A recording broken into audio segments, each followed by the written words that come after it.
Hello, kamusta po kayo? Kami po yung apat na magandang member na Hallelujah Church. Apat lang po kami dito sa Pilipina pero magkakasundo po kami. Magtutulong-tulong. Pagluluto ng mga Filipino food para matikman po naman.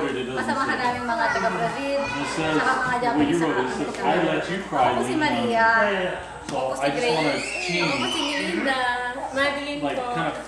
Kamusta po kayo lahat mula sa Hallelujah Church? Sana po, kahit isang beses, makadalaw po kayo dito sa Hallelujah Church. Makita niyo po yung sambi namin na may kasama pong sayaw ng mga bata. Isang masayang kasalo-salo sa tingin ko. At sana din po, isang beses, hindi po natin masabi na makadalo din po kami sa church ninyo. Amen. Amen. Hallelujah. So I'm just flipping. Bye-bye. I'm not God bless. eliminating